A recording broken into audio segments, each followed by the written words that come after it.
दादा नमस्कार. ओके. मला आमचा आवाज आता येतोय त्यांना का? आपला आवाज जाईल. त्यांना सकाळ झाली त्यामुळे आपला आवाज लक्षात नाहीये. नमस्कार. नमस्कार प्रशांत दादा. आमचा आवाज येतोय का? हो, हो. परागजी नमस्कार. काय नाव त्याचं तुमच्याचं? परागजी म्यूट आहेत का? हो. सकाळी सकाळी आमच्यासाठी हा वेळ दिल्याबद्दल नमस्कार. प्रशांत दादा नाही, नाही, नमस्कार. नाही. ओके. नाश्ता घाई उरकला वाटतात तुम्ही. अरे नाही, एक अर्जंट केस आली तर मला नमस्कार. ऍडमिशन नमस्कार करायचं प्रशांत होतं दादा. हॉस्पिटलला. आमचा आवाज येतोय का नाही? हो, हो. प्रशांत परागजी सर तुम्हाला नमस्कार. नमस्कार. तुम्हाला मी तुमचा आवाज ऐकला, पण मी जरा म्यूटवर आहे आणि मी बॅकग्राऊंडवर परागजी आहे. म्यूट तर आहेत का? नमस्कार. हो. मग पण तुम्ही दिसत कसे नाही? सकाळी सकाळी हे फक्त ऑडिओ आहे का आमच्यासाठी तुमचा? हा वेळ दिल्याबद्दल परागजी? नमस्कार. प्रशांत दादा नाश्ता घाई उरकला वाटतात तुम्ही. Okay, okay. अरे नाही, ठीक आहे. नमस्कार, नमस्कार. एक अर्जंट केस आली तर मला नमस्कार. हे नाटक झालं का रे हॉस्पिटलला? नाटक झालं, अतिशय उत्तम नाटक झालं. प्रशांत सर तुम्हाला परफॉर्मन्स आम्हाला नमस्कार. पाहायला तुम्हाला मिळाला. मी तुमचा आवाज म्हणजे ऐकला, पण मी जरा साक्षात म्यूटवर आहे आणि मी तुम्ही बॅकग्राऊंडवर परागजी आहे. म्यूट तर आहेत नमस्कार. का? ओके. हो. मग पण तुम्ही दिसत कसे नाही? तर टप्पा कार्यक्रम आहे. फक्त ऑडिओ आहे का तुमचा? फॉर्मॅट नाहीये. काही प्रश्न काढलेले आहेत, काही प्रश्न आमची कम्युनिटी मला विचारणार आहे. आम्ही प्रयत्न ओके. करतो. अरे नाही, तर ठीक आहे. ते प्रश्न पाठवतील आणि आम्हाला ते वाचून नमस्कार. हे नाटक झालं का रे? नाटक झालं, अतिशय उत्तम नाटक किती जण झालं. आहेत सध्या? प्रशांत सर तुम्हाला लाईव्ह नमस्कार. स्ट्रीमिंग हे तुम्हाला मी फेसबुकवर तुमचा आवाज चालू ऐकला, आहे. पण मी जरा साक्षात म्यूटवर आहे आणि मी ओके. बॅकग्राऊंडवर आहे. तर आणि नमस्कार. ओके. 100 एक लोक आहेत. दिसत कसे नाही? ओके. तर टप्पा कार्यक्रम आहे. पण आता येतील. फॉर्मॅट नाहीये. काही प्रश्न काढलेले आहेत. आमची कम्युनिटी मला विचारणार आहे. तर पहिला प्रश्न पाठवतील आणि आम्हाला ते चित्रपटसृष्टी आणि रंगमंचसृष्टी तरी गाजवलीच आहे. त्याच्यानंतर पुढचा म्हणजे बळिष्ठ क्रम म्हणजे वेब सिरीज. त्याच्याबद्दल तुमचे काही प्लॅन्स आहेत का? काही प्रपोजल्स आहेत का? त्याच्यावर तुम्ही काम करताय का? नाही, आता तरी तशी 2-3 ठिकाणी विचारणा झालेली आहे. पण आता प्रॉब्लेम काय माहिती आहे का? मी इतका रमलोय स्टेजवर किंवा रंगभूमीवर काम करणं मला इतकं छान वाटतं. त्यामुळे मला चला पटकन आता वेब सिरीज करू असं वाटतं नाही, कारण दोन्हीचे चॅलेंजेस वेगवेगळे आहेत. वेब सिरीजचे चॅलेंज वेगळे आहेत आणि नाटकाचे चॅलेंज वेगळे आहेत. आपण नाटकाला प्रयोग असं म्हणतो. सो प्रयोग मीन्स एक्सपेरिमेंट. सो मी नशीबवान आहे की मला रोज एक्सपेरिमेंट करायला मिळतात. आणि आय एन्जॉय दॅट की म्हणजे आज जर एखादी जागा चुकली किंवा आली नाही किंवा नवीन काही जागा सुचली तर ती इम्प्लिमेंट करता येते. आपलं म्हणजे सुधारणेला वाव जास्त रंगमंचावर आहे. कारण मी आज जे करून बघितलं आणि समजा एखादी गोष्ट फेल जात असेल तर मला उद्या ती बदलून बघता येते की ह्याच्याऐवजी मी असं केलं तर काय होईल, त्याचा रिझल्ट काय येतो. सो मला रोजच्या रोज प्रयोग करायला मिळतो इथे, एक्सपेरिमेंट करायला मिळतो. सो संधी असते मग तेच नाटक तोच परफॉर्मन्स पुन्हा पुन्हा बघायचं कारण दरवेळी नाही, नाटक किंवा ते नाटक तेच असलं तरी ऑडियन्स आमचा वेगवेगळा असतो ना. त्यामुळे ते एक शिक्षण असतं की ऑडियन्सचे रिॲक्शन्स कशा येतात याचा अभ्यास करून त्याप्रमाणे मग पुढच्या गोष्टी म्हणजे नॉर्मली नाटकामध्ये सुरुवातीच्या म्हणजे आता मी जी नाटकं करतो ते सुरुवातीच्या 5-7 मिनिटांमध्ये अशी एखादी जागा असते की तिथे लाफ्टर असतात. तर त्या जागेला त्या लाफ्टरचा व्हॉल्यूम किती आहे ह्याचा ह्याचा त्या क्षणाला अभ्यास करून पुढच्या नाटकाचा आपण पेस ठरवतो आणि दॅट इज व्हेरी चॅलेंजिंग. म्हणजे जर ऑडियन्समध्ये यंगस्टर्स जास्त असले तर खणखणीत व्हॉल्यूम असतो लाफ्टर्सचा. मग त्या पद्धतीने आम्हाला पुढच्या नाटकाचा पेस ठेवावा लागतो. सो मला असं वाटतं की वेब सिरीज करायला काही दुःख काही नाही आहे. म्हणजे शेवटी ॲक्टिंग हे सगळीकडेच करावं लागतं. पण आपल्याला जर आपल्यात सुधारणा करायची असेल तर रंगमंचासारखी गोष्ट नाही आहे. त्यामुळे मी तिथे रमतो जास्त. करायला आवडत नाही अशातला काही भाग नाही. मला करायला आवडेल. पुढचा प्रश्न आहे मराठी कंटेंट काइंड ऑफ रिलेटेडच आहे. मराठी कंटेंटचं ऑनलाईन प्रेझेंटेशन कारण मराठी मूव्हीज आणि नाटकं एवढी येतात पण आपल्याला पाहायला मिळत नाही. स्पेशली इकडे US मध्ये जेव्हा आम्ही बसलो तेव्हा मराठी मूव्हीजचं स्क्रीनिंग तर क्वचितच होतं.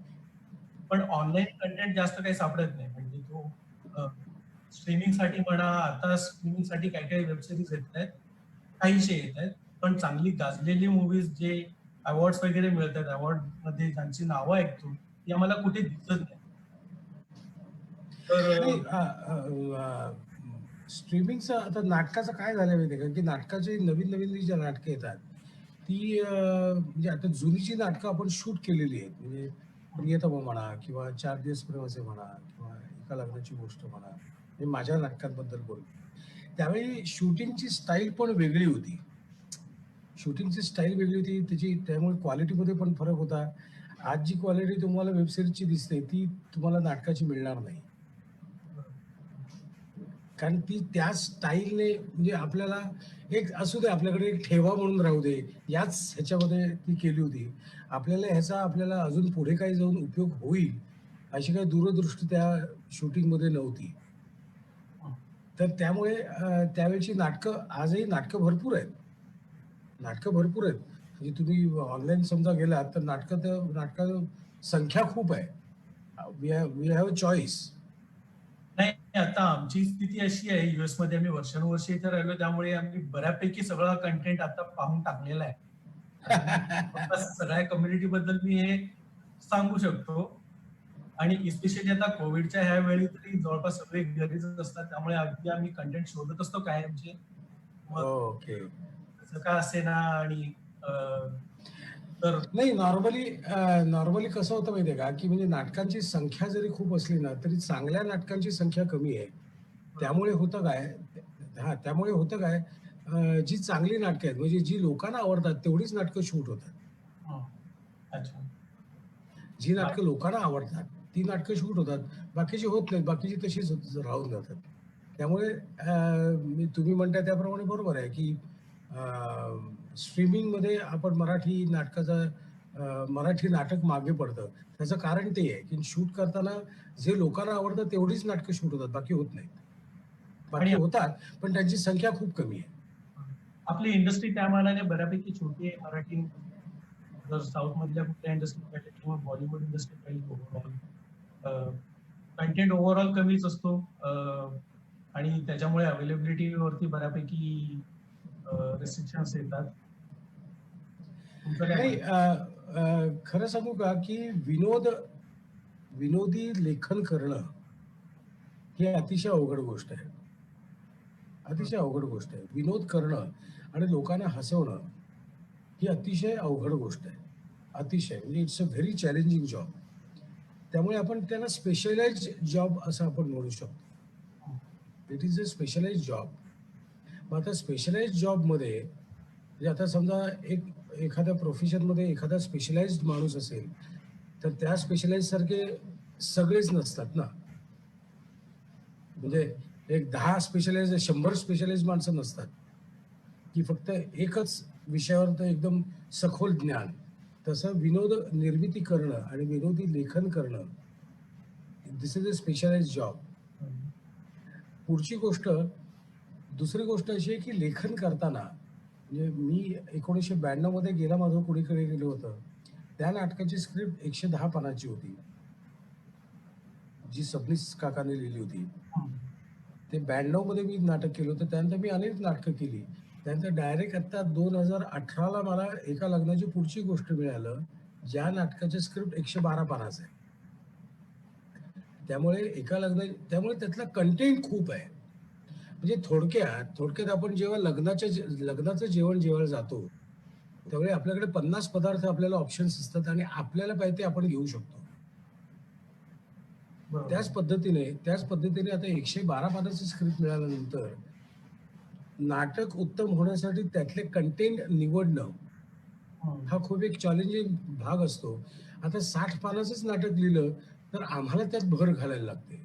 पण 112 पानाचं नाटक असेल किंवा 110 पानाचं नाटक असेल, तर आम्हाला भर घालायला लागत नाही. आम्हाला आहे तो कंटेंट नीट वापरणं. म्हणजे आता मी एका लग्नाची पुढची गोष्ट जे नाटक करतो, ते नाटक आम्ही जेव्हा पहिली रन थ्रू त्याची केली, तेव्हा ती 3.25 तासाची झाली. मग ते नाटक आम्ही कट करून करून करून 2.5 तासावर आणलं. म्हणजे 1 तासाचा आमच्याकडे तेवढाच स्टफ आहे आज, की आम्ही एका लग्नाची पुढची गोष्ट 5 भाग 2 सुद्धा करू शकतो. सो बॉटम लाईन इज की विनोद निर्मिती करणं, विनोदी लेखन करणं इज अ चॅलेंजिंग जॉब. आणि प्रयत्न करता करता काही गोष्टी फसू शकतात. म्हणजे ट ला ट, फ ला फ असेही विनोद येऊ शकतात. मग जिथे विनोद निर्मिती होत नाही तिथे बॉडी लँग्वेजचा वापर केला जातो. तो काही वेळा हास्यास्पद होऊ शकतो. त्यामुळे क्वालिटी वाईज बघायला गेलं तर किंवा क्वांटिटी वाईज बघायला गेलं तर संपूर्ण भारतात मराठी नाटक 1 नंबरला आहे. हो. आज वर्षाला जवळ 60 नाटकं येतात. प्रत्येक नाटकाची निर्मिती मूल्य समजा आपण 20 लाख रुपये धरलं आणि रनिंग कॉस्ट जर 15 लाख रुपये धरली, तर 35 लाखाचं एक नाटक आहे. 35 लाख गुणिले 6 एवढं करा, म्हणजे एवढी मोठी इंडस्ट्री आहे आमची. त्यामुळे इंडस्ट्री लहान नाही, इंडस्ट्री मोठी आहे, पण त्यातला जो कंटेंट आहे, आता आज वेगवेगळ्या प्रकारची नाटकं येतातच ना. म्हणजे देवबाभळीसारखं एक वेगळं नाटक आलं किंवा अलबत्या गलबत्यासारखं लहान मुलांचं नाटक आलं. सगळीच नाटकं चालतात अशातला काही भाग नाहीये. सगळीच नाटकं चालत नाही. त्यातलं कंटेंट चांगला असायला पाहिजे. त्याचं कलाकारांचं कॉम्बिनेशन चांगलं असायला पाहिजे. त्याचे मॅनेजमेंट उत्तम असायला पाहिजे. पहिला प्रयोग हा चाचपडत न होता वेल रिहर्स असायला पाहिजे. म्हणजे पहिल्या प्रयोगाला ₹400 लोकं तिकीट काढून येतातच किंवा ₹600 तिकीट काढून येतातच.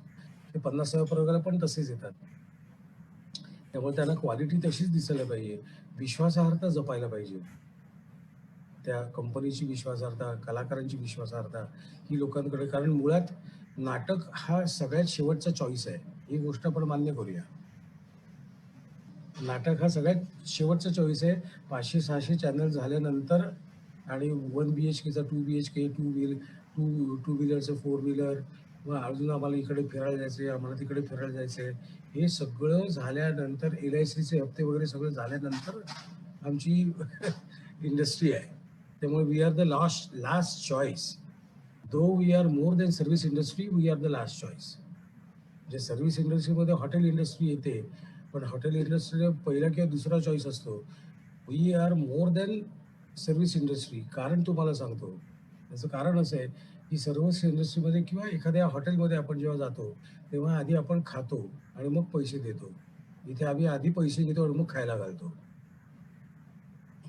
सो सो आमची इंडस्ट्री सर्व्हिस इंडस्ट्रीच्या वरती आहे. त्यामुळे आमच्याकडे विश्वासार्हता हा फार मोठा भाग आहे. विश्वासार्हता असणं एखाद्या कलावंताबद्दल किंवा एखाद्या नाट्यसंस्थेबद्दल, त्याच्यावर बऱ्याचशा गोष्टी अवलंबून असतात. त्यामुळे हा जरी शेवटचा चॉईस असला, हा शेवटचा चॉईस असल्यामुळे आम्हाला जास्त मेहनत करायला लागते. आणि ही मेहनत प्रत्येकजण आपापल्या पद्धतीने मेहनत करत असतो. मग मगाशी तुम्ही म्हणाल्याप्रमाणे काही वेळा एखादी नाट्यकृती फसतेच. म्हणजे फसत नाही अशातला भाग नाही. Because it's a performing art. जसं रविशंकर सतार वाजवताना चुकू शकतात किंवा एखादा तुमचा बॅडमिंटन खेळताना एखादा शॉट चुकू शकतो. बॅकहँड मारायच्या ऐवजी तो नेटवर मारायच्या ऐवजी तो मागे जातो. So it's a performing art. Performing आर्टमध्ये कधीही कुणीही चुकू शकतो. But we have a chance to rectify that. म्हणून मला रंगमंचावर काम करायला आवडतं. माझी काही नाटकं सगळी सॉलिड सुपरहिट आणि सगळी अप्रतिम कंटेंटवाली होती अशातला काही भाग नाही. काही नाटकं साधी पण होती. But we have a choice, we have chance to rectify that. त्यामुळे कंटेंट काही वेळा गणतो. आपण गणतो हा शब्द जास्त चपखल बसेल, की मला लेखकाला म्हणायचं आहे एक, दिग्दर्शक म्हणतोय दुसरं आणि कलाकार करतोय तिसरं. अशा 3 वेगवेगळ्या तऱ्हा असतात. म्हणजे मी नेहमीच म्हणतो, की उत्तम नाटक कधी होतं, तर नाटकाशी संबंधित जी 24-25 माणसं असतात, ती 24-25 माणसं एकमेकांच्या चुका उत्तम पद्धतीने झाकतात, तेव्हा ते नाटक उत्तम होतं. मी आता म्हटलं सर, हा प्रत्येक प्रयोग हा प्रयोग असतो. मग तुमचे काही हातचे काही असतात का काही विनोद? म्हणजे आता हा ऑडियन्स तुम्ही जसं म्हणत होता, हा ऑडियन्स एकदम चांगला रिस्पॉन्स देतोय. मग आजचे काहीतरी दाखवून ठेवलेले विनोद टाकायचे का वेगवेगळे सेट असतात, असं काही असतं का? नाही, नाही. उत्स्फूर्तपणा हा पहिला भाग आहे नाटकात काम करण्याचा. म्हणजे आपण जरा उलटं जाऊया. उत्स्फूर्तपणा कशामुळे येतो? उत्स्फूर्तपणा अशामुळे येतो, की लेखकाने जी वाक्य लिहिलेली आहेत, म्हणजे फॉर एक्झाम्पल आता मन्याचं कॅरेक्टर माझं जे आहे, ते लेखकाने जी वाक्य लिहिलेली आहेत, ती आधी मला पचायला पाहिजेत. म्हणजे मी मन्या होऊ शकेन. मग मी मन्या झाल्यानंतर मग मनी कशी वागेल? मग मन्या झाल्यानंतर मन्या कसं बोलेल? आणि मग त्यानंतर उत्स्फूर्तपणा यायला लागतो. म्हणजे आपण आर्टिफिशियल म्हणावे नॅचरल काम कसं जमेल, याच्याकडे जास्त नॅचरल काम जमण्यासाठी आधी तुम्हाला त्या स्क्रिप्टवर हवी व्हावं लागतं. त्या स्क्रिप्टच्या लेखकाला काय म्हणायचं ते ऐकून घ्यावं लागतं. ते आपल्यात भिनवावं लागतं आणि मग उत्स्फूर्तपणा येतो. आता तुम्ही म्हणताय त्याप्रमाणे जेव्हा ऑडियन्स जेव्हा ज्यांचा व्हॉल्यूम वेगवेगळा असतो, म्हणजे असेल तर त्यांचा व्हॉल्यूम खूप असतो. सीनियर सिटिझन्स जास्त असतील पर्सेंटेज तर त्यांचा व्हॉल्यूम कमी असतो. कारण त्यांनी माझ्यासारखे अनेक कलाकार बघितलेले आहेत. त्यामुळे त्यांना वेगळं काही दिसलं किंवा वेगळं काही ऐकायला आलं, तरच ते उत्स्फूर्तपणे हसतात. पण तरी त्यांचा व्हॉल्यूम कमी असतो, ते सीनियर असल्यामुळे. त्यामुळे जेव्हा व्हॉल्यूम जास्त असतो, तेव्हा ऑन स्टेज आमची धमाल चाललेली असते. म्हणजे एक नाटक प्रेक्षकांसाठी असतं आणि एक नाटक आमच्यासाठी असतं. आमच्या स्टेजवर काम करणाऱ्या लोकांसाठी असतं. कारण ते त्यात मेकॅनिकल होऊ नये, त्यामुळे आम्ही अनेक गोष्टी स्टेजवरच करत असतो, की टायमिंग बनणं किंवा रिएक्शन चुकीची देणं. त्यामुळे समोरचा कलाकार अलर्ट राहतो. तर ते मेकॅनिकल होत नाही. म्हणजे इथे वळलं की हेच बोलायचं, इथे वळलं की हेच बोलायचं असं नाही होत. त्यामुळे आमचं एक वेगळं नाटक असतं आणि प्रेक्षकांसाठी एक वेगळं नाटक असतं. आणि जेव्हा बंपर लाफ्टर येतात किंवा म्हणजे फॉर फॉर एक्झाम्पल कोथरूडचे प्रयोग, कोथरूडचा यशवंतराव नाट्यगृह जे आहे, तिथे होणारा प्रयोग किंवा गडकरी रंगायतांमध्ये होणारा प्रयोग, अकॉस्टिक सुद्धा ह्याला खूप कारणीभूत असतं. थिएटरचं अकॉस्टिक सुद्धा ह्याला खूप कारणीभूत असतं. तर ही काही अशी थिएटर्स आहेत की आमचं नाटक 3 तास 25 मिनिटं आरामात होतं. 3 तास 5 मिनिटाचं जे नाटक आहे, ते 3 तास 25 मिनिटं आरामात होतं. It depends on the audience. आणि मग उत्स्फूर्तपणे अनेक गोष्टी ॲडिशन्स ऐनवेळी होऊ शकतात. म्हणजे नॉर्मली मोबाईलची रिंग वाजते किंवा लहान मुलं रडतात. त्यामुळे नाटकात काम करणाऱ्या लोकांना डिस्टर्ब होतं. पण ते सीरियस नाटकासाठी अतिशय योग्य आहे ते. पण मी तर वाट बघत असतो, कधी मोबाईलची रिंग वाजते, कधी लहान मूल रडतंय, सो दॅट मला काहीतरी ॲडिशन घेता येईल. तर मी खूप असं उत्सुकतेने बघत असतो, कधी मोबाईल वाजतोय. आता हे तुमचं ऐकलं, लोकांनी ऐकल्यानंतर आता ते स्वतःहून वाजवायला चालू करतील. प्रश्न येत आहेत.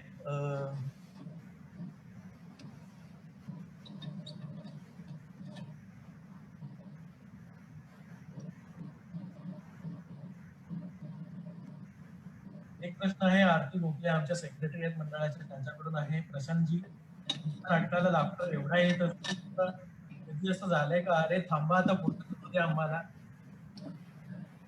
असं खूप वेळ झालंय. खूप वेळा झालंय. पण मगाशी मी तुम्हाला म्हटलं ना, की व्हॉल्यूमवर खूप गोष्टी अवलंबून आहे. म्हणजे असं थांबायला लागतं. लोकांचा हाशा संपेपर्यंत. लोकांच्या हशा संपेपर्यंत थांबायला लागतं.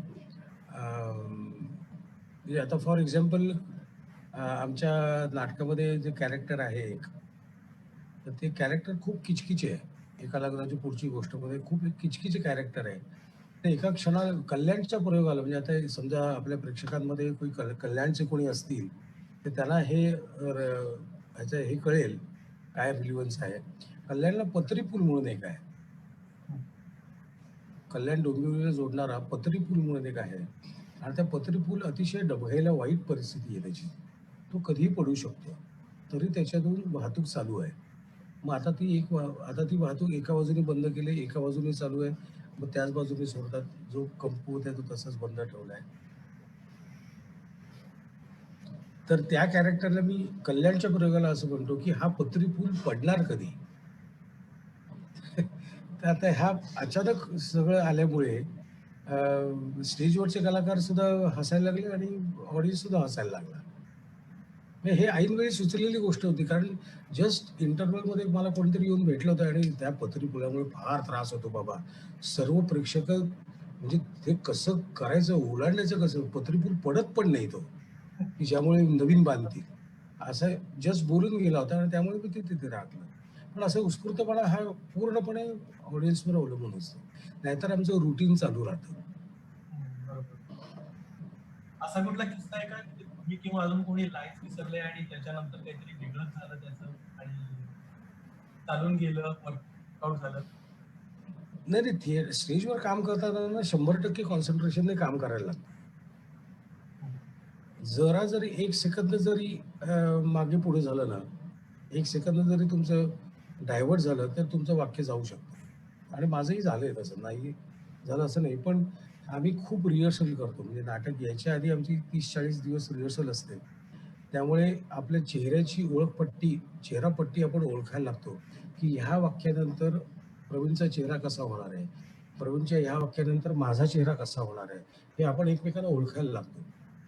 आणि जेव्हा रंगमंचावर काम करताना समजा त्या वाक्याला प्रवीणचा चेहरा तसा झाला नाही, तर मला कळतं की प्रवीण विसरलाय. सो लोकांना कळायच्या आधी आमचं कव्हर जाऊन आम्ही पुढे पण गेलेलो असतो. पण विसरू शकत नाही असं काही होऊ शकत नाही, विसरू शकतोच.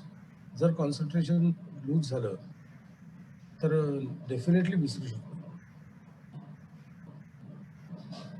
कोविड बद्दलचा प्रश्न आहे. अमित पद्माकर ओक यांचा. What is your view about post Covid market in India and what are your new ventures? Covid नंतरच्या जगाचं तुमचं काय व्ह्यू आहे आणि तुमच्या अजून काय आता पुढच्या ऍक्टिव्हिटीज काय असणार, नवीन व्हेंचर्स काय आहे? प्रवीणची मधुकर कोणी विचारला प्रश्न? अमित पद्माकर ओक. अमितजी नमस्कार. मुळात हा कोविड जाणार कधी किंवा कोरोना जाणार कधी याबद्दल आपल्याला काहीच माहीत नाहीये. म्हणजे आता महाराष्ट्रामध्ये ओपन केलेलं आहे 8 तारखेपासून आणि संख्या खूप छान वाढतीये. प्रेमाने वाढतीये, डबल वाढते, तिबल वाढते. म्हणजे काल तर 3,000 लोकं कोरोनाग्रस्त झालेले आहेत. त्यामुळे आत्ता ह्या क्षणाला आपण काही म्हणू शकत नाही, की बाबा उद्या जाईल, परवा जाईल.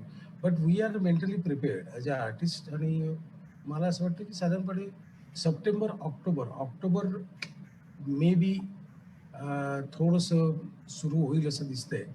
कारण नाट्यगृह, लग्नाचे समारंभाचे हॉल किंवा स्कूलची गॅदरिंग्ज या सगळ्यांचा शेवटचा विचार केला जाईल असं एकंदरीत दिसतंय आणि त्या ठिकाणी गर्दी असते आणि गर्दीच्या ठिकाणी परवानगी देणं गव्हर्नमेंटला शक्य होईल असं मला तरी वाटत नाही. त्यामुळे ऑक्टोबरपर्यंत काही विचार करू शकत नाही. ऑक्टोबर नंतरच आपल्याला काहीतरी करता येईल. म्हणजे आता आपण जूनमध्ये आहोत. जून, जुलै, ऑगस्ट, सप्टेंबर, ऑक्टोबर 5 महिने आहेत. आणि तसंही आता पावसाळा सुरू झालेला आहे. म्हणजे पावसाळा, दिवाळी, दसरा, गणपती, नवरात्र अशा सगळ्याच गोष्टी आहेत. त्यामुळे ॲज ऑफ नाऊ काही सांगू शकत नाही. आता कोरोनाने मला काय दिलं किंवा प्रत्येकाला काय दिलं, तर एक तर मनस्वास्थ्य दिलं. आपण जे सकाळी उठल्यापासून घड्याळाच्या काट्यावर आपण जे पळत असतो, की चला, चला 7 वाजले, चला, चला 7:30 झाले. तुमच्यापैकी बरीचशी मंडळी 6:30लाच निघत असतील घरातून किंवा 7 वाजताच निघत असतील घरातून. ड्राईव्ह करून जायचं 40 मिनिटं, 50 मिनिटं. तर ते कमी झालं. तुम्हाला थोडंसं मनस्वास्थ्य मिळालं, शरीर स्वास्थ्य झालं. घरच्यांच्या ओळखी वाढल्या. ते महत्वाचं आहे ना. म्हणजे साधारणपणे अमेरिकेमध्ये नवरा-बायको सोमवार ते शुक्रवार एकमेकांना ओळख पण दाखवत नाहीत अशी परिस्थिती आहे आणि शनिवार-रविवार सगळं जे काय करायचं ते शनिवार-रविवार. तर आता सगळेच शनिवार-रविवार आहेत. त्यामुळे यू कॅन तुमची ओळख जास्त चांगली झाली असेल, अंडरस्टँडिंग जास्त उत्तम होत असेल, तुमची दोघांची म्हणजे पती-पत्नींची सहनशक्ती फार वाढली असेल आणि सगळ्यात महत्त्वाची गोष्ट तुमच्याही लक्षात आलं असेल, की आपला खर्च किती कमी आहे. तर ह्या ह्या सगळ्या मी कोरोनाकडे अतिशय पॉझिटिव्ह बघतो, की ह्या कोरोनाने मला काय दिलं असं मी विचारतो. माझ्याकडून काय घेतलं असं मी विचार करत नाही. माझ्याकडून फक्त आपण असं म्हणायचं, की मार्च ते ऑक्टोबर 2020 हे सगळे महिने आपल्या आयुष्यातून गेलेत असं म्हणायचं. त्याच्याशीच रिलेटेड अजून एक प्रश्न आहे. what advice would you give to young struggling artists in lockdown situation? Savita More यांच्याकडून प्रश्न आहे. आता स्ट्रगलिंग आर्टिस्ट जे आहेत त्यांच्यासाठी तुम्ही काय सल्ला द्याल? नवीन आर्टिस्ट स्ट्रगलिंग नवीन नाही, आता हा जो काळ आहे, हा जो पिरियड आहे, हा स्वतःला एनहान्स करायचा पिरियड आहे असं मला वाटतं. ज्या राहून गेलेल्या गोष्टी आहेत, म्हणजे आता मी अजून स्ट्रगलिंग पिरियडमध्येच आहे असं मी मानतो. माझं माझं व्यायाम राहून गेला होता. म्हणजे मी कॉलेजमध्ये असताना भरपूर व्यायाम केला. पण ह्या लाईनमध्ये म्हणजे इकडे जेव्हा आलो 85-83 मध्ये, तेव्हापासून व्यायामकडे दुर्लक्ष केलं. त्यामुळे व्यायाम मी केला. गाण्याकडे थोडंसं लक्ष दिलं मी. त्यामुळे राहिलेल्या गोष्टी करा आणि स्ट्रगलिंग करणाऱ्या मुलांसाठी मी असं सांगेन, की तुम्हाला ज्या लँग्वेजमध्ये स्ट्रगल करायचं आहे, म्हणजे मराठी लँग्वेजमध्ये स्ट्रगल करायचं असेल, तर मराठी भाषेवर तुमचं प्रभुत्व पाहिजे. हिंदी लँग्वेजमध्ये तुम्हाला हे करायचं असेल, करिअर करायचं असेल, तर डेफिनेटली हिंदीवर करायलाच लागेल प्रभुत्व. ज्या लँग्वेजमध्ये काम करायचं त्या लँग्वेजवर प्रभुत्व असणं गरजेचं आहे. तुमची व्होकॅब्युलरी उत्तम असणं गरजेचं आहे. एका शब्दाला अजून 3 शब्द तुमच्या डोक्यात तयार पाहिजेत. म्हणजे त्या क्षणी तो शब्द आठवला नाही, तर उरलेल्या 3 शब्दापैकी तुम्हाला ते मॅनेज करून तिथे त्यावेळी बोलता यायला पाहिजे. माझं असं अनेक वेळा होतं, की जो शब्द यायला पाहिजे तो येत नाही किंवा आठवत नाही. पण त्यावेळी माझा दुसरा शब्द तयार असतो. पण हा एक्सपिरियन्सचा भाग झाला. वाचन उत्तम असायला पाहिजे. तब्येत उत्तम करा. तब्येत उत्तम राहायला पाहिजे. कारण मला असं वाटतं, की म्हणजे आपल्या जुन्या लोकांनी असं म्हणून ठेवलेलं आहे, की तब्येत हीच संपत्ती आहे. म्हणजे सर सलामत तो पगडी पचास आपण जे म्हणतो, त्या पद्धतीने कितीही वाईट परिस्थिती आली, तरी तब्येतीने आपल्याला साथ दिली तर आपण कुठलेही काम करू शकतो. त्यामुळे तब्येत उत्तम असणं गरजेचं आहे. तब्येत उत्तम असली की मेंदू पण पॉझिटिव्ह राहतो आणि पॉझिटिव्ह काम करता येतात आपल्याला. त्यामुळे मी तरुण किंवा यंग जनरेशनला हेच सांगेन, की वेळेचा सदुपयोग का खूप वेळ मोबाईलवर राहण्यात काही पॉईंट नाही. त्यातून निष्पन्न काहीच होत नाही. तरुण पिढी बघते आणि ऐकते खूप, वाचते कमी. लिसनिंग पॉवर त्यांची खूप कमी आहे. त्यामुळे वाचन वाढवायला पाहिजे. गाणी ऐका. संगीताचं ज्ञान असणं गरजेचं आहे. प्रत्येकजण गातोच अशातला काही भाग नाही. संगीताचं ज्ञान असणं गरजेचं आहे. त्यामुळे छान मनाला शांती मिळते. अशा गोष्टी, अशा विविध गोष्टी आपल्याला करता येतील. पुढचा प्रश्न माझाच आहे. आतापर्यंत जवळपास वार्षिक ऑल ओव्हर वर्ल्ड टूर्स करता.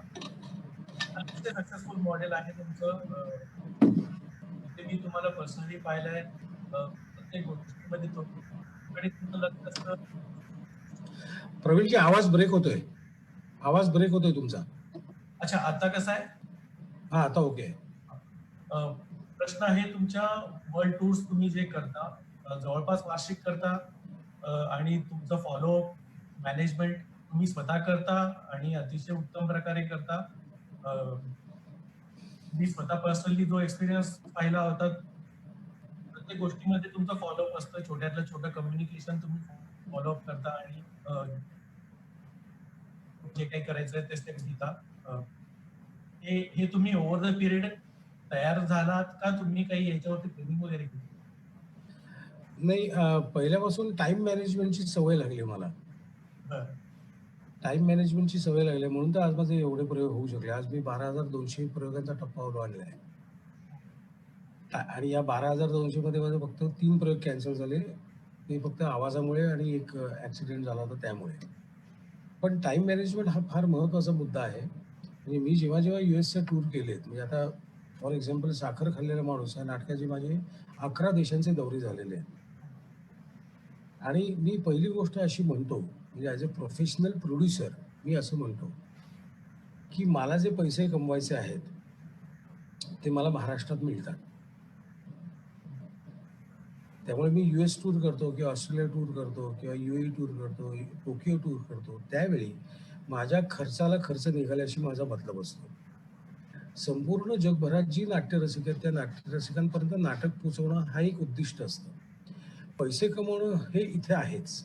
महाराष्ट्रात ते करता येतं. जर चांगलं नाटक असेल तर महाराष्ट्रात जे नाट्यरसिक आहेत ते पूर्ण आपल्याला सहकार्य देतात. पण जेव्हा मी देशाच्या बाहेर दुसऱ्या देशात जेव्हा काम करतो, त्यावेळी खर्चाच्या गोष्टी वेगळ्या असतात. जे मंडळ आहे म्हणजे सिॲटल मंडळ किंवा सॅन होजेचं मंडळ किंवा न्यू जर्सी मंडळ, डेट्रॉइट मंडळ, प्रॉब्लेम असा असतो की माझा हट्ट असा असतो, की माझे सगळे कलाकार आणि किमान 3 टेक्निशियन हे माझ्याबरोबर येणं गरजेचं आहे. तरच ते नाटक नीट होऊ शकतं. त्यामुळे कुठल्याही मंडळाला किंवा जो कोण ऑर्गनायझर असतो, त्याच्यावर त्या तिकिटांचा एक ॲडिशनल भार असतो. For example 10 international tickets. नंतर समजा मी 14 ठिकाणी प्रयोग केले. आता मागच्या वेळी तर मी 21 प्रयोग केले होते. म्हणजे 21 गुणिले 10, 210 डोमेस्टिक तिकीट्स. तर हा खर्च आपण लक्षात घ्यायला पाहिजे आणि त्यामुळे त्या पद्धतीने सगळ्या मंडळांना सपोर्ट म्हणजे अगदी बारीक म्हणजे आता मला जो एअरपोर्टवरून मला जो पिकअप करणारा माणूस आहे, त्या माणसाशी सुद्धा माझा संवाद असतो. कारण एकदम टाईम टू टाईम झालं तरच मी तिथपर्यंत पोहोचू शकतो. त्यामुळे मुंबईच्या किंवा भारताच्या बाहेर प्रयोग करताना नफा हा अजिबात माझ्या डोक्यात नसतो. नफा हा विषय नसतो. पण ऑर्गनायझर टिकला, वाचला, तरला, त्याला 4 पैसे मिळाले. तर तर माझं जसं नाटक आणलं तसं अजून तो 4 नाटकं आणू शकेल, ह्याही मॉडेल धरून. आणि दुसरी महत्त्वाची गोष्ट अशी आहे, की अमेरिकेतला काय किंवा ऑस्ट्रेलियातला काय किंवा जगभरातला मराठी नाट्यरसिकला जेव्हा कळतं, की बाबा XYZ नाटक आपल्या इकडे येतंय ह्या तारखेला, तेव्हा तो लगेच मुंबई किंवा महाराष्ट्रातल्या त्यांच्या नातेवाईकांना फोन करून विचारत असतो, की हे नाटक कसं आहे? नाटकाचा रिपोर्ट काय आहे? म्हणजे उगाच उठले आणि आले असं काही होत नाही. कारण तुम्ही सुद्धा इथून उठून तिथे गेलेलं आहे आणि इतकी वर्ष मेहनत करून तुम्ही तुमचं बस्तान तिथे बसवलेलं आहे आणि ते असे झाडाला पैसे लागलेले नाही आहेत. त्यामुळे तुम्ही लगेच विचारता, की कुठलं नाटक येणार, त्या नाटकाचा रिपोर्ट काय आहे? बरं आहे, वाईट आहे, चांगलं आहे, उत्तम आहे, मस्त आहे आणि त्याप्रमाणे तुम्ही तिकीट काढता. त्यामुळे प्रत्येकाला प्रत्येक नाटक आवडेलच अशातला काही भाग नाही. म्हणजे तुमच्या क्षमस्व. आता आपण पुन्हा लाईव्ह झालेलो आहे. प्रशांतजी आपल्या बरोबर आहेतच.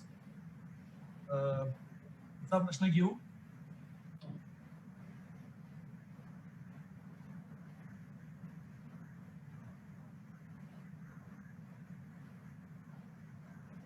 पुढचा प्रश्न आहे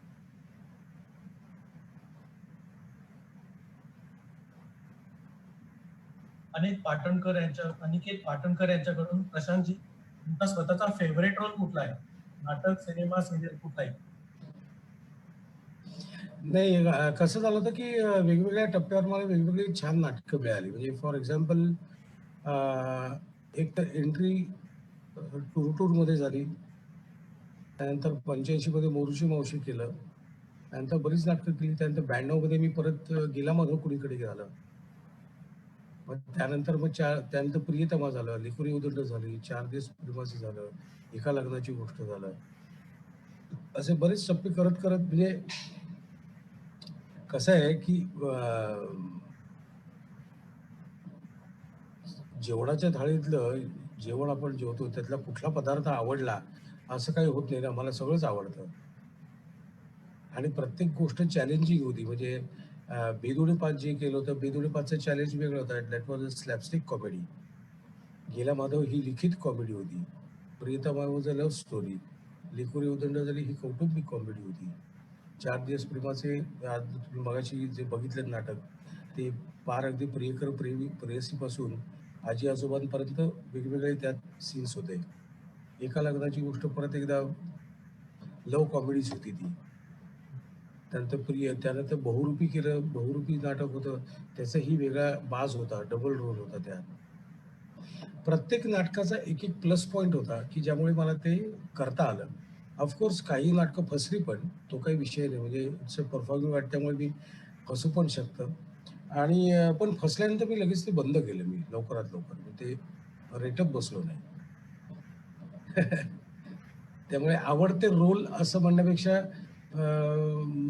आवडणारी नाटकं असं आपण म्हणू शकतो आणि ती तुम्हाला आता सांगितली सगळी.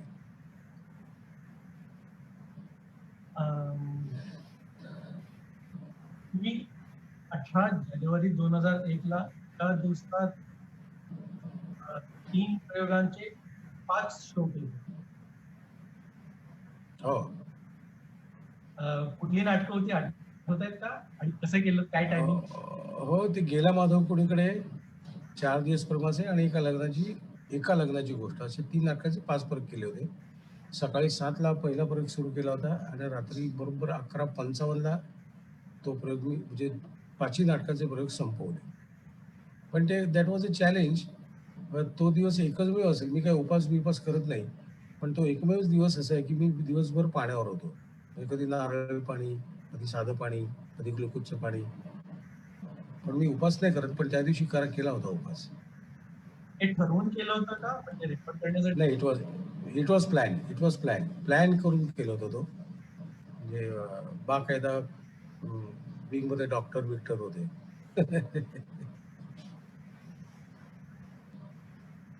पुढचा प्रश्न आहे.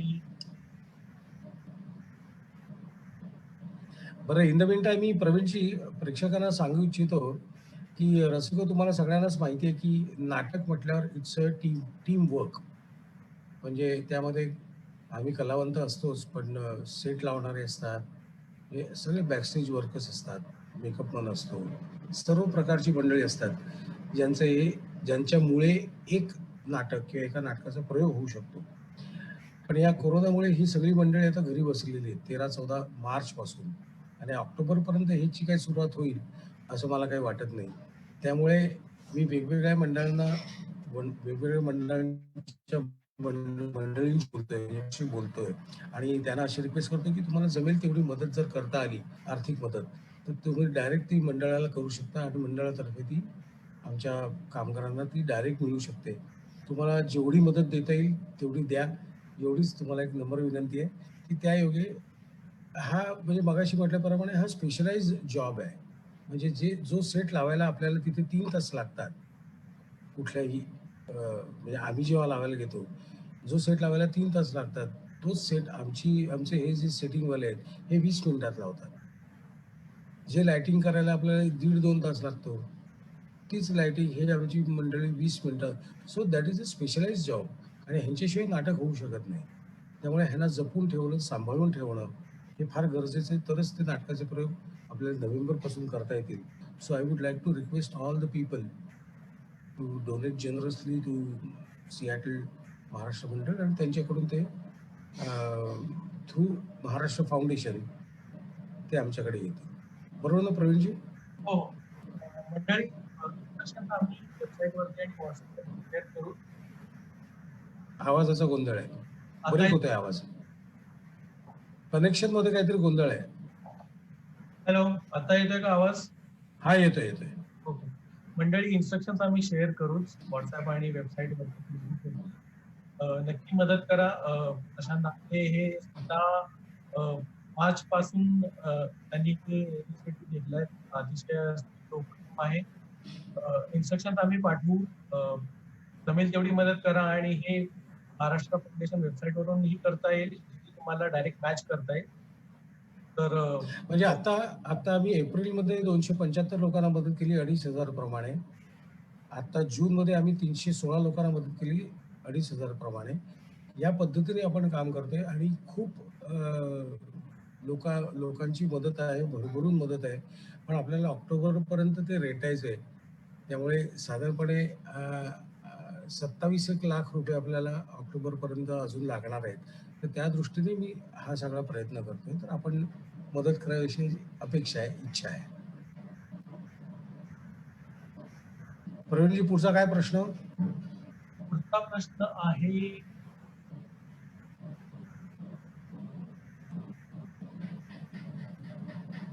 आता आम्ही रत्नाकर मतकरी यांचं नाटक की त्यांच्या काही तुमचं काही एक्सपिरियन्स, काही आवाज.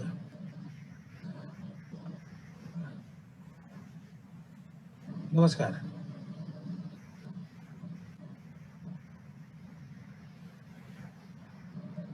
अच्छा, माझा प्रश्न ऐकू आला का? नाही, आता ऐकायला येतोय. तुम्ही मागे गेला की आवाज मागे जातोय, बंद पडतोय. सॉरी. आता आम्ही रत्नाकर मतकरी यांचं नाटक केलं. तर तुम्ही त्यांच्याबरोबर काम केलं तर तुम्ही काही एक्सपिरियन्स शेअर करू शकाल का? नाही, मुळात आता मी ज्यांच्याबरोबर काम केलं ते सगळे कलाकार होते, याची मला जाणीव झाली पहिल्या वाचनातच. ते रेग्युलर नाटकाशी संबंधित मंडळी आहेत, हे त्यांच्या वाचनातूनच मला कळलं. बारीक-बारीक गोष्टी कसं असतं, की मतकरींच्या त्या नाटकाच्या लिखाणामध्ये ना, बिटवीन द लाईन्स बऱ्याच गोष्टी होत्या किंवा आहेत. ते कळायला जरा वेळ लागतो. त्यात मी आता इथेच काम करतो त्यामुळे मतकरींना काय म्हणायचंय, हे बिटवीन द लाईन्स काय म्हणायचं हे आपल्याला कळतं. तेवढंच मी त्यांना समजावून सांगितलं. बाकी they did well. They did on their own असं मला वाटतं. आणि छान मजा आली. मला पण वेगळा एक्सपिरियन्स होता. कारण हे असले उद्योग मी कधी केले नाहीयेत. आपल्याला विदाऊट विदाऊट रिस्पॉन्स काम करायची सवय नाही आहे आपल्याला. त्यामुळे हे मी अध्यारूत होतो, की आता या वाक्याला लोकं हसतील, या वाक्याला लोकं हसतील असं एक डोक्यात ठेवून मी ते केलं. पण चांगलं झालं असं रिपोर्ट आलाय बघू. मजा आली. आता एकदम चांगलं झालं. योग्य जागी स्टबल केलं. पुढचा प्रश्न आहे मयूर जोशी यांच्याकडून. तुमच्या एव्हरग्रीन व्यक्तिमत्वाचं रहस्य काय? मयूरजी नमस्कार. काय आहे, सकाळी उठल्यापासून रात्री झोपेपर्यंत आपल्याला सतत कोणीतरी सल्ले देत असतं. म्हणजे बाकी कोणी नसले तर बायको तर देते, म्हणजे तो काही विषयच नाही. त्यामुळे सल्ले घेत राहणं हा आपल्या आयुष्याचा एक, म्हणजे आपण जसा श्वास घेतो तसा सल्लाही घ्यायचा. रात्री झोपताना मी काय करतो, पान उलटून झोपतो. त्यामुळे ते डोक्यात काही राहत नाही आणि दुसऱ्या दिवशीची सकाळ मी खूप छान फ्रेश उठतो. त्यामुळे काही टेन्शन राहत नाही. त्यामुळे फ्रेश राहण्याचं रहस्य हेच आहे, की दिवसभरात घडलेल्या ज्या गोष्टी आहेत त्याचा एक साधारणपणे मागोवा घेऊन त्यातून निष्पन्न काय झालं ते घ्यायचं आणि मग दिवस उलटून टाकायचा. आपल्याला मग पुढचा दिवस सुद्धा जगायचा आहे छानपणे आनंदात. तुम्ही तसंच करून बघा. थोडक्यात तुमच्या माझ्या भाषेत डोक्याला शॉट लावून घ्यायचा नाही.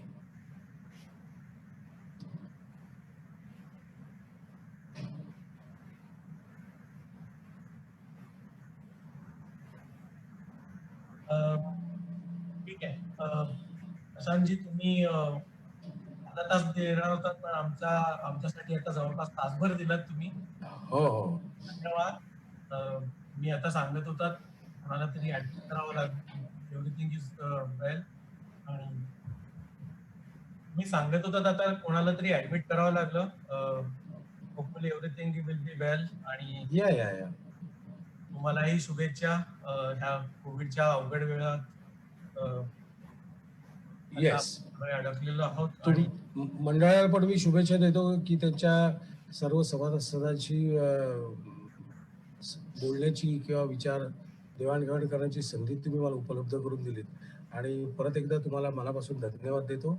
आणि जास्तीत जास्त आपल्याला पडद्यामागील कलावंतांना कशी मदत करता येईल त्याचाही तुम्ही विचार करा. तुम्ही विचार करा, सगळ्या सभासदांनी विचार करावा. अँड पुढच्या वर्षी भेटायचा प्रयत्न करूच, काहीतरी नवीन घेऊन येतो. आम्ही पाठ करू. थँक्यू. सगळ्यांना नमस्कार. Good night.